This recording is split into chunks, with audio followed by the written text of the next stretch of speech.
This is Keep Up. I'm your host, Cynthia Dill. It's Wednesday, September 3rd, 2025. I'm in my Cape Elizabeth studio and pleased to be joined once again with Lisa Simeone. Hi, Lisa.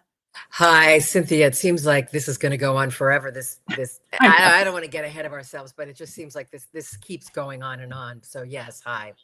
And someday we'll do a show that doesn't have to do with gender affirming care or women's rights, but it is so important. And the two, I think, this is an issue of women's rights when you get right down to it. But today's show in particular is about the Federal Trade Commission beginning a public inquiry that included basically a hearing down in Washington, and now accepting submissions on the topic of gender affirming care. And I mean, I'd never seen the Federal Trade Commission weigh in until recently. And so why don't we just begin by, well, what do you know about the Federal Trade Commission and this particular process? It sounds unusual maybe to people, like what does the Federal Trade Commission have to do with this? But the Federal Trade Commission looks at consumer protection. Now, I know under this administration, I get it already, people, the Trump administration doesn't give a hoot about consumer protection in general. That's what I believe. I mean, I think that's borne out by the facts. Trump doesn't care about consumer protection. However, this is why the FTC exists. It exists for consumer protection that includes health care. So should I read just the beginning of this FTC announcement, why Sure. they're doing this? Okay, so this was published on July 28th. Today, the Federal Trade Commission launched a public inquiry to better understand how consumers may have been exposed to false or unsupported claims about gender affirming care, especially as it relates to minors, and to gauge the harms consumers may be experiencing. In a request for information, the FTC encourages members of the public to comment on any issues or concerns that are relevant to the FTC's consideration of this topic, including by submitting any written data, advertisements, social media posts, disclosures, or empirical research. So basically, anybody can submit a comment. I know I did weeks ago using my name. You can submit it anonymously if you so desire. You don't have to put your name there. When I checked a few weeks ago, it had been spammed. That's the only word for it. It had been spammed by hundreds of anonymous trans rights activists, trans entitlement activists saying, oh, gender affirming care, help me. I wouldn't be alive today without it. It was so obvious that these were not genuine. I mean, anybody with common sense could look at this and say, all right, what's going on here? These are not all authentic people. So it's important that the general public, like the rest of us, give comments to the FTC, and you have until September 26th to do that. You can still do it on their page. It's easy to do. It's a website. It's easy. Well, and this is why I wanted to talk to you a little bit. One submission was made by an organization that I'm affiliated with here in New England, and it's called NEWS, stands for New England Women's Solidarity. And the two chairs of that organization, Christy Hammer and Jennifer Gingrich, are academics. They're basically kind of the nerdy types that really dig into the research, but they have submitted a letter, and I'm going to try to post it in the comments to the show.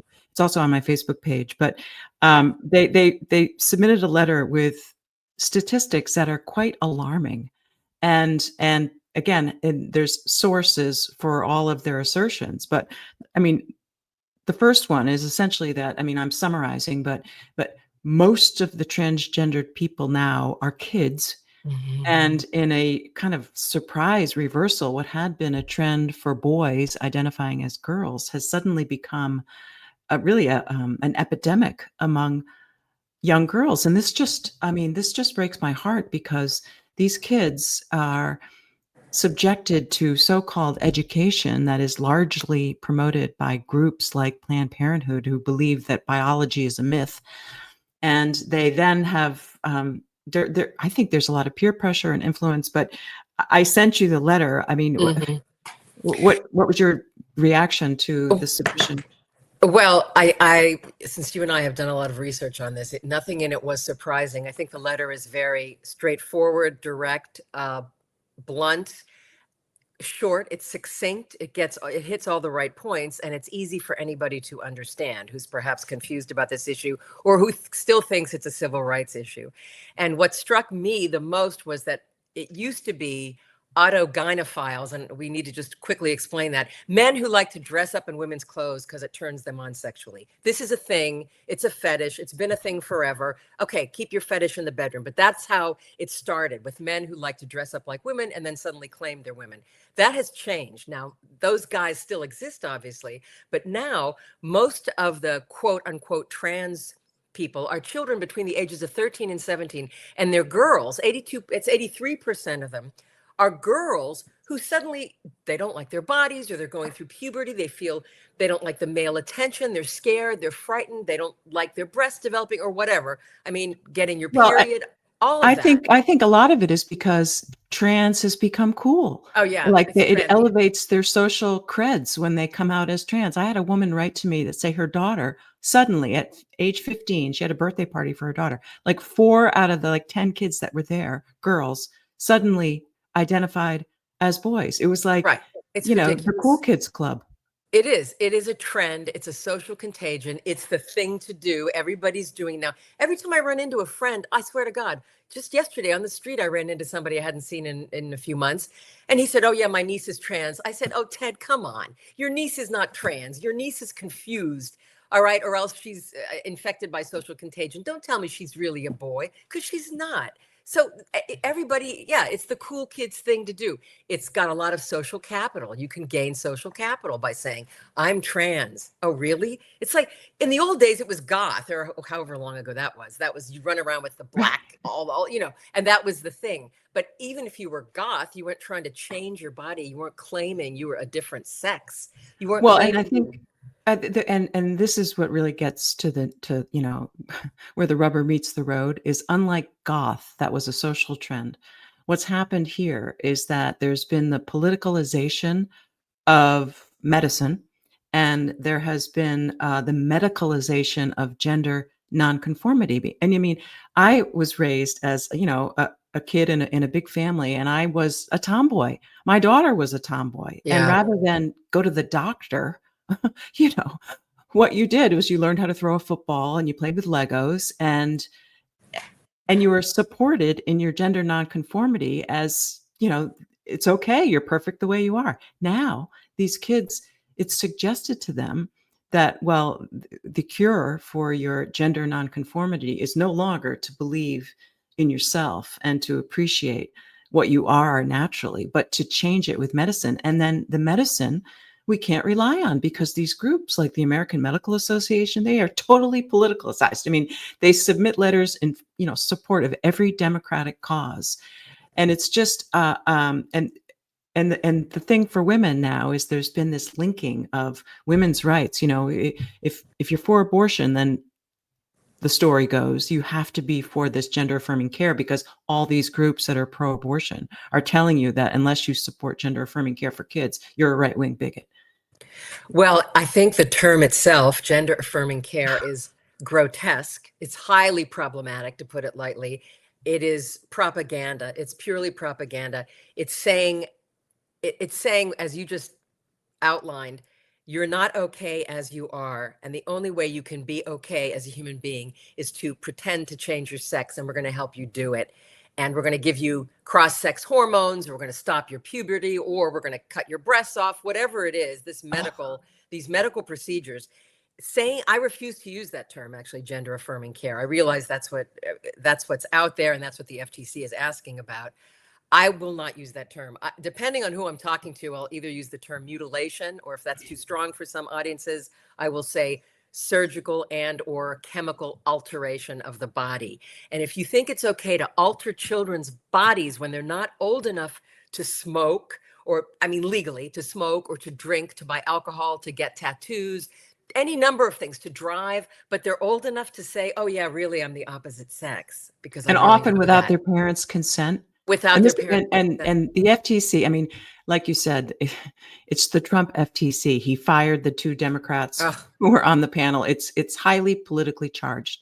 But the FTC, I think the angle is that these kids, and often their parents who are in a very tough situation, are not adequately informed about the risks associated and the realities associated with this gender affirming care, so-called, because as this letter points out, like 95% of these trans identifying youth who are treated with puberty blockers go on to these cross-sex hormones, and the side effects are Oh, they're debilitating. extreme. I mean, permanent infertility, inability to experience, normal sexual function, brain, you know, Brain, uh, yeah, brain impairment. irreversible cognitive impairments, bone loss. So not only they're given a false, I think, expectation that this medical intervention is going to get them through puberty, but then they're not adequately informed of the side effects. I mean, I- we'll see. I don't know exactly. I mean, I think what the FTC can do is maybe advocate for stronger laws, different laws to, prohibit these kinds of medical interventions. I mean, some states are taking action. New Hampshire has just recently been one of the first states in New England. We've heard about the southern states. Tennessee, obviously, is what prompted the Scarmetti decision Hmm. that was recently decided by the Supreme Court. And, in that case, these organizations, these medical organizations, American Medical Association, for instance, by the way, which represents less than 20% of doctors and, Yes, is an yes. advocacy group. They have an arm that supports candidates. They have been like, up to here in politics and not always on the right side. But, That's so what people don't realize, that it yeah, does only represent 20% of physicians in the US, because it sounds right. so official and it sounds so respectable.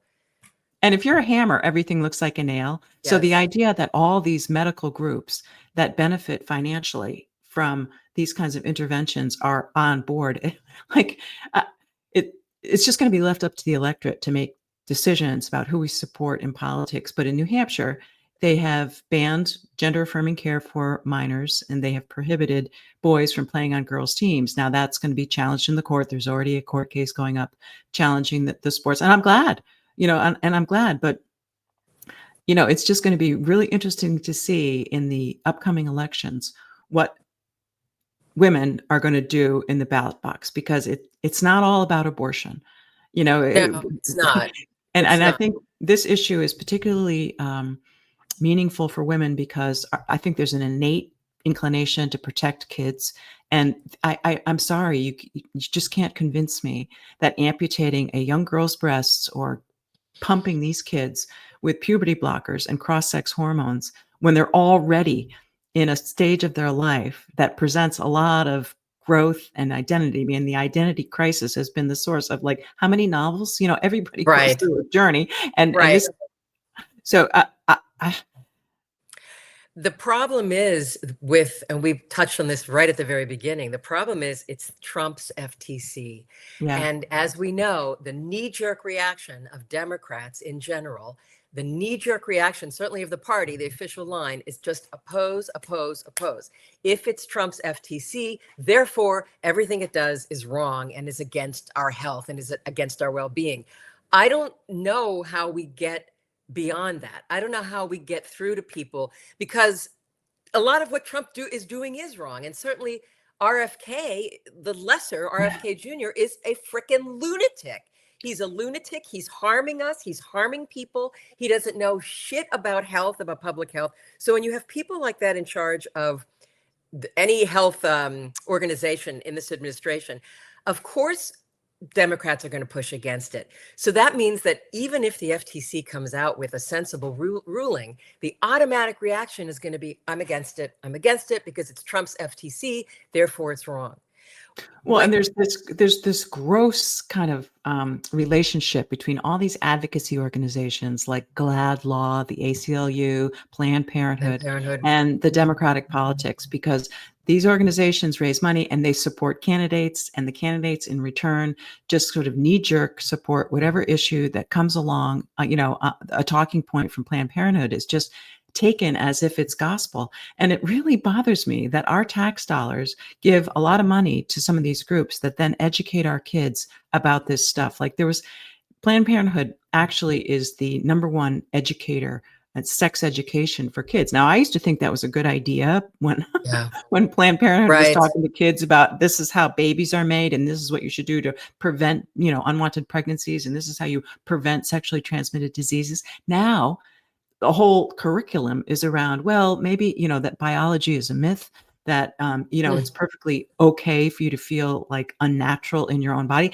Maybe you were born in the wrong body, and we'll give you the hormones to help you, providing all this language and really doing this moral shaming of anyone who questions it. I don't know if you saw the story though, that there's been some, I think there's a little bit of movement because there's girls out in California. The California school system actually required girls who did not want to change in locker rooms with boys to sign a slip admitting that they had some sort of mental problem, that they had uh, a disability that needed to be accommodated, that somehow it was on them, that they Right. To had this, make the boys feel comfortable, to change, to get naked in front of the boys in the locker room. and the It's the girls are response. protesting, you Yes, know? and good for them. I I know. don't Good. Did you see what Senator Ed Markey, I have to read this because I was so infuriated. Senator Ed Markey, who was only one of all of these Democrats who came together in, this was a few months ago, last year, sorry, today, Congressional Equality Caucus Chair, blah, blah, blah. Uh, And here's what Markey said, Senator Ed Markey of Massachusetts. I would like to slap him. Listen to this, quote, "It takes a special type of cruelty to target children for who they are." Exactly, you I idiot. know. I am proud to stand with my colleagues against dangerous transphobic attacks and reaffirming that our nation's commitment should be equality and justice for all. Let me tell you something, Senator Markey. You're right. We shouldn't be targeting children, but that's exactly what he's doing and what the Exactly. Democratic Party is doing. They're targeting children for who they are. They're telling a boy who likes a sparkly pink, crown or dress or something, that there's something wrong with him, that he's really a girl. They're telling girls who are tomboys and like to climb trees and run around, that there's something wrong with them. They're really boys. That's what Markey said. And the entire Democratic Party is behind him, is with him on this. It's infuriating. It is infuriating. Why aren't they waking up?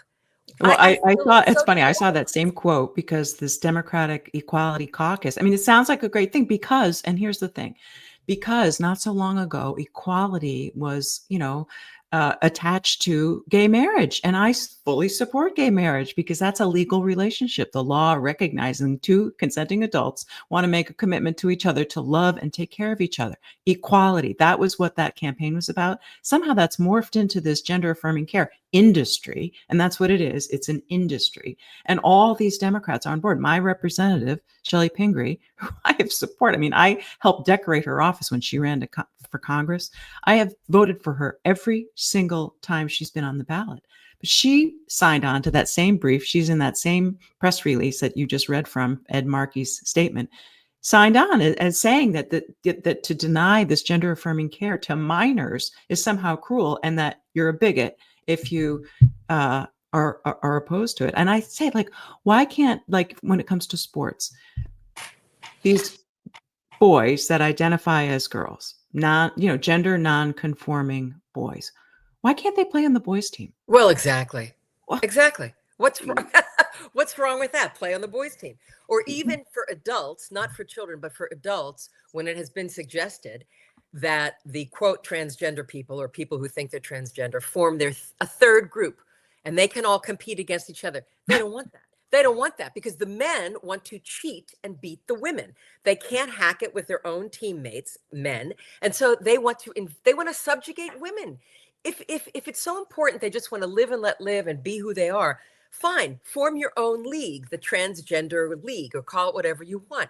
But that's not good enough for them. That men want to invade the women's spaces and the women's teams and subjugate women. That's what this is about.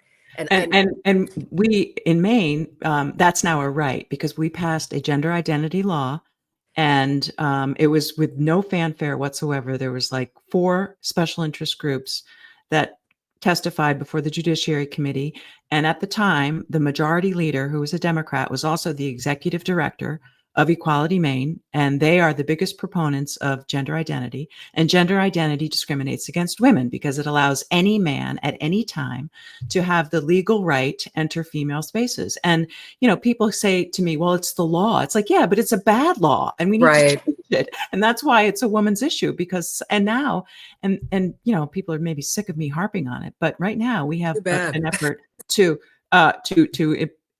put those rights, gender identity rights, making men, be able to go wherever they want in our Constitution.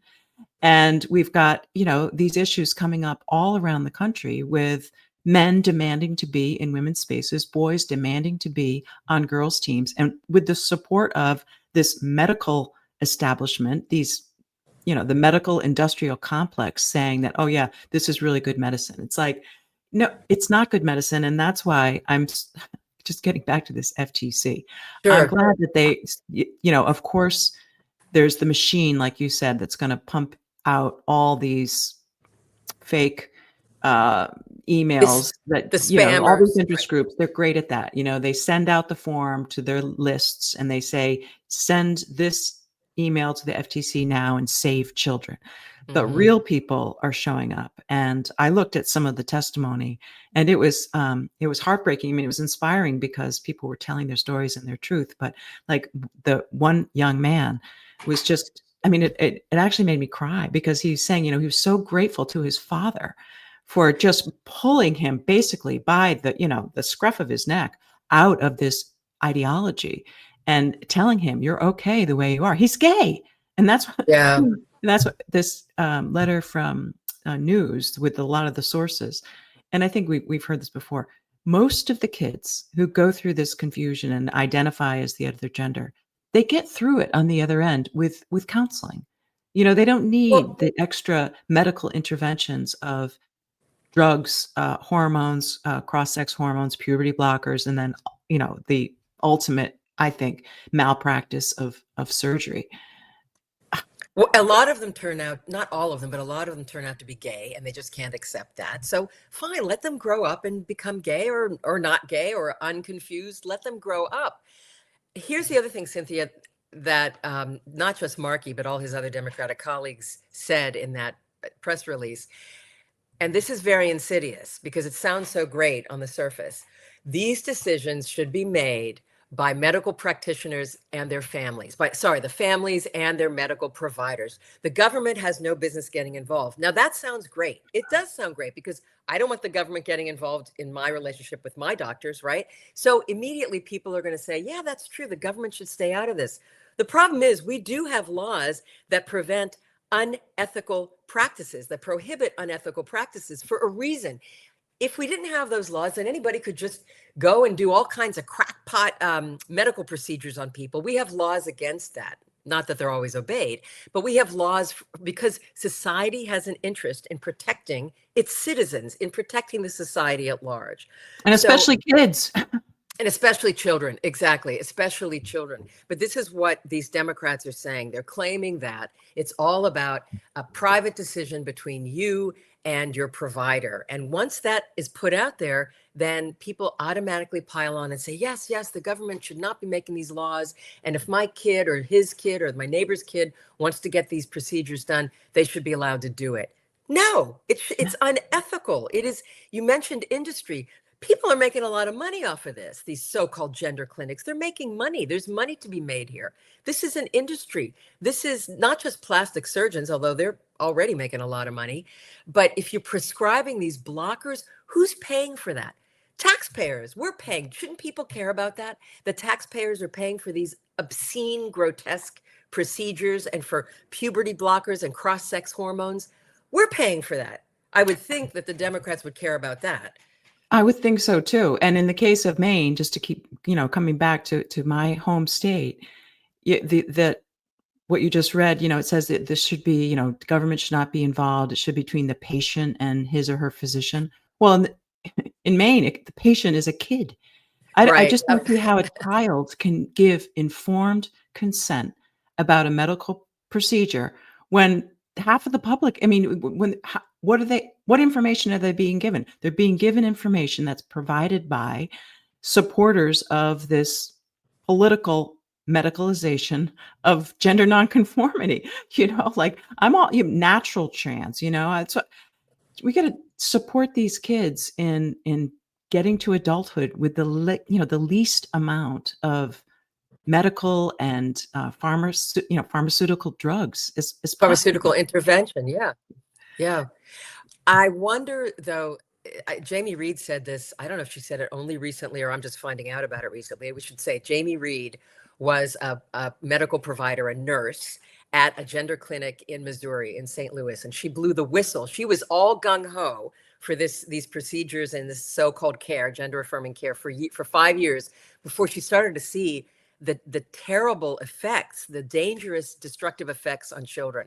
And she blew the whistle on what was going on. And she, of course, her reputation was ruined. She was ruined because of it. So Jamie Reed said, I think this is a 30-year battle, which is like one of the most depressing things I've heard, because people have been saying recently, oh, the tide is turning. And I'm thinking, I don't know, maybe if she says it's a 30-year battle and she was in the heart of it, that is so demoralizing to me. I mean, we Well, have and to have the keep whole talking. Democratic Party, right? They all submitted that brief in support of, Yes. and it's and you may I don't know if you saw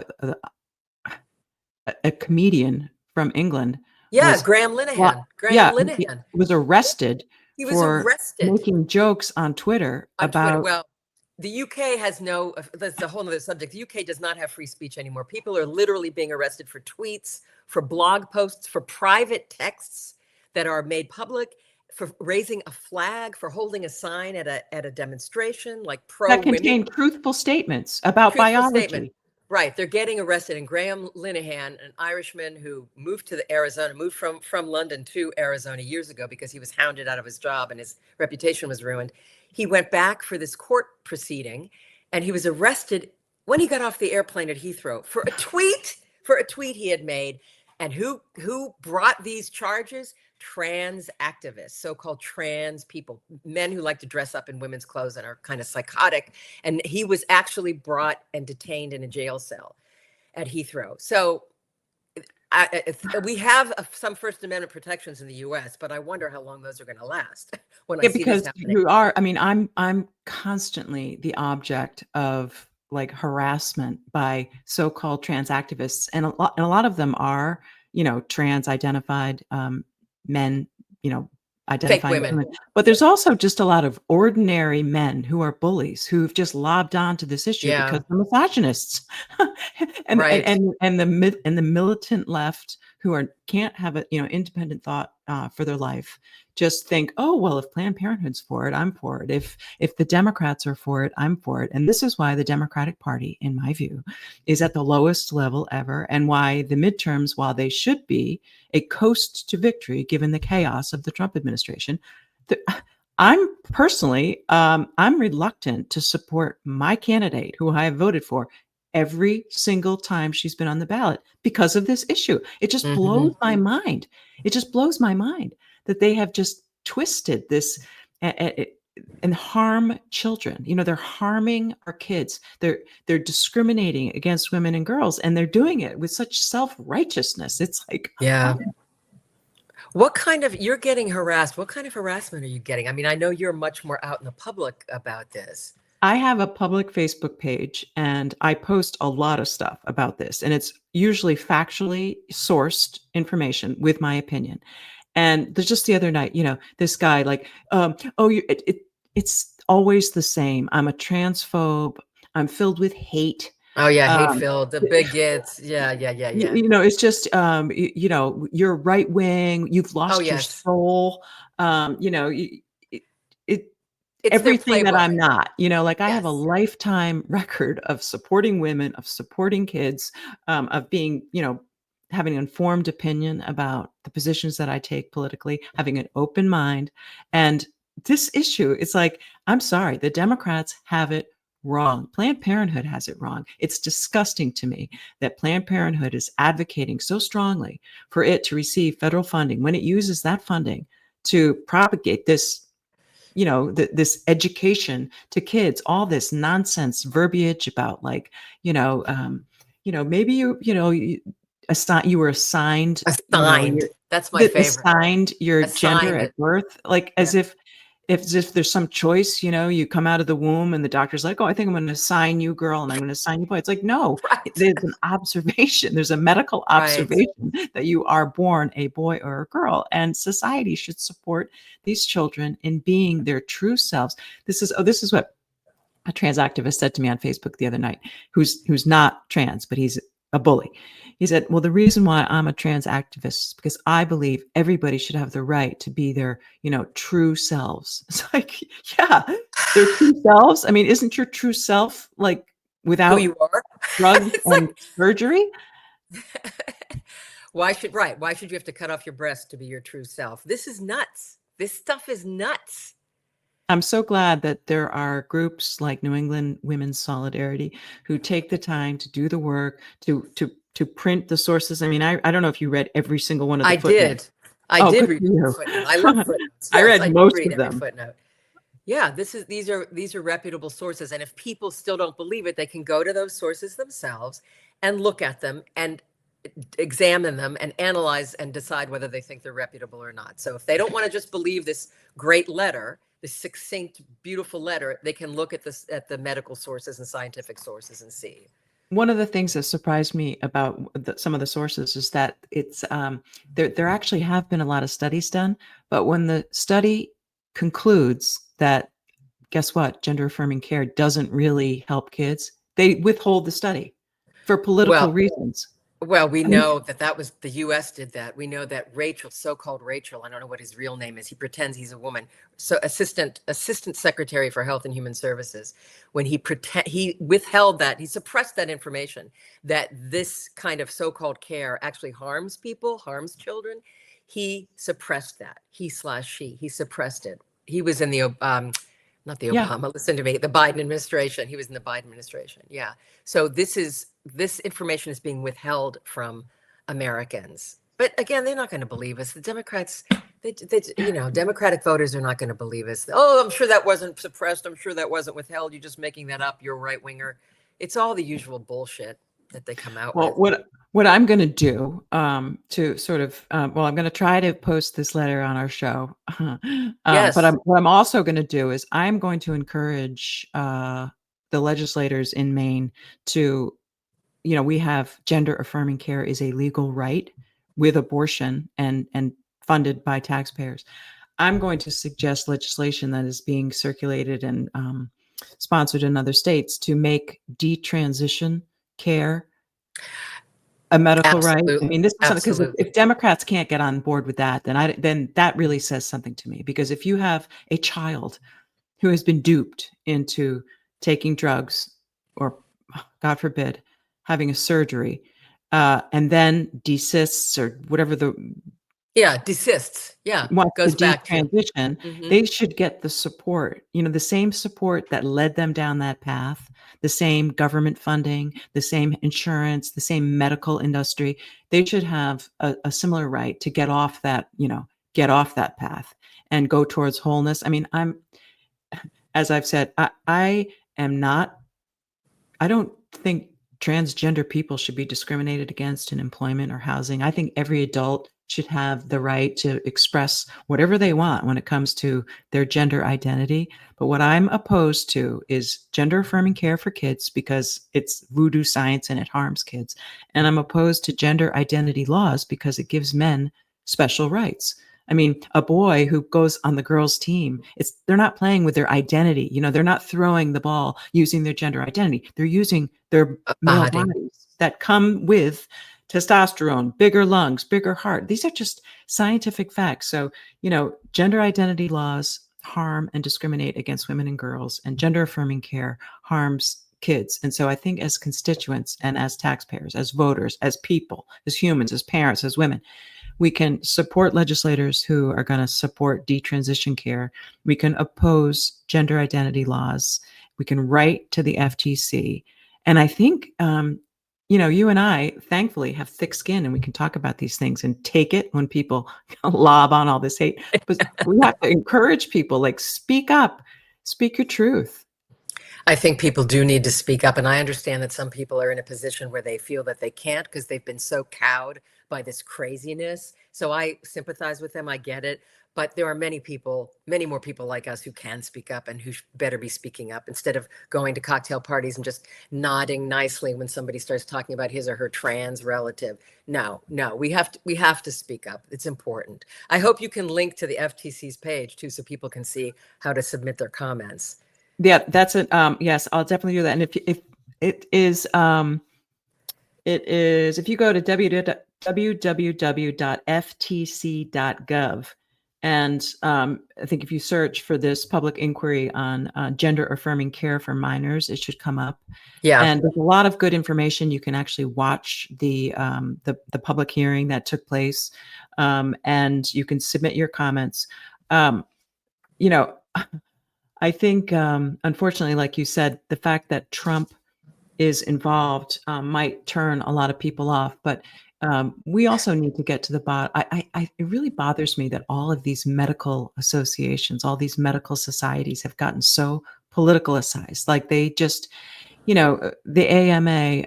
I sent you an op-ed done by one of my favorite columnists at the Wall Street Journal, Alicia Finley. She writes a great column. And she sort of pointed out how many times the American Medical Association has weighed in on topics that really aren't, medical, they're political. And there's just no getting around that everything kind of comes down to a partisan issue. And all of these medical groups have sided with Democrats. And it's like I said, it's transactional.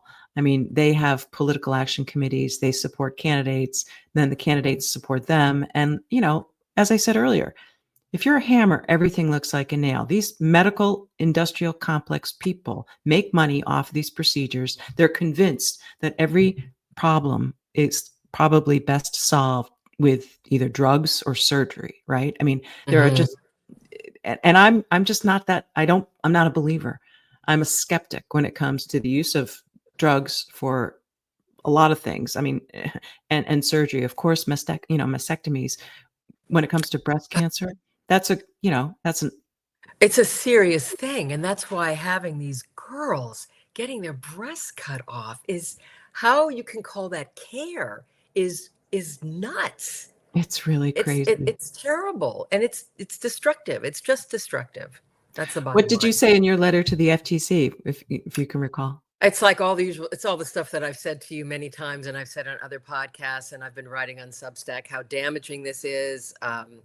It was very straightforward that there are studies that show that these things are harmful to children and we should be allowing children to go through puberty and to grow up, and that trans activists have taken over this discussion and it's not medically sound. I mean, it's just basically all the stuff we've been saying.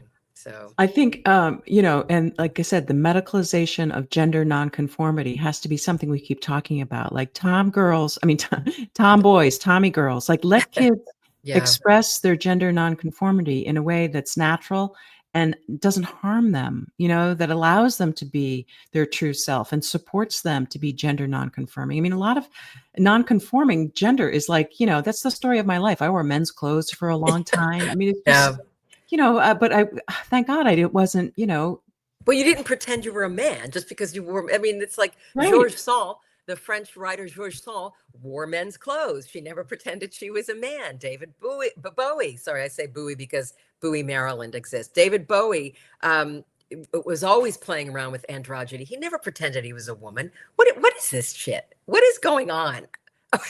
Anyway. Well, We Lisa, a repeat lot of the ourselves people, because just in terms of a few show logistics, if you're listening to the show, thank you. And please subscribe because that'll just help sort of get the show out there. But also, Lisa, a lot of people have told me how much they really appreciate you on as a guest. So I'm wondering, would you consider being sort of a regular guest? Oh, sure. Okay. I'm happy to do it. I just am not sure that I can. I feel like I'm saying the same things over and over again, but Well, I'm we can happy talk to do about it. different comments, but different I'm topics. happy. But then the other thing I was going to ask you is that what we do now, this is called live to tape. And so I'm recording this. And then as soon as this conversation is over, I upload it and then it goes out onto Yep. the internet. But there's a way to do this that it's actually a live show. And the difference is that viewers who are watching the show can then in the comments have a Ask conversation questions. Yeah. and ask questions. So I don't know, is that something that you are interested I'm in happy trying? to. Yeah. Okay, maybe we can try that next week. I'm happy to do that. I've got the time, and I think this is an important enough issue, and I'm happy that I hope it helps in some way move the needle. Well, this was kind of a rambling conversation about this FTC proceeding, Yeah. and one submission that we both admired, your submission and what people can do. Is there any final thoughts before we sign off? I would say, please, folks, you don't have to be an expert. You're just a regular person who cares about this. Please leave a comment at the FTC. It can be short and it can be anonymous. If you don't want to leave your name, you don't have to. Please do it. It's important that the FTC hear from us. And please say, if you are a liberal, say that, because they need to know that it's not like some crazy MAGA universe that's leaving these comments. Okay, all of us are in this together, and those of us who are lifelong liberals are also care about this issue. So please leave a comment, is what I would say. And if it's an email, you might want to forward it to your local representatives in your state house and in your federal delegation, because they need to hear from people on this issue, because I think they assume, because all the typical groups that are associated with liberal politics, because the groups back them, that all the constituents do, and we don't. And that's why Democrats are losing in Yes. in elections. Yes. All right. Well, Lisa Simeone, thanks so much. Okay, Cynthia, great talking to you. Talk to you next week.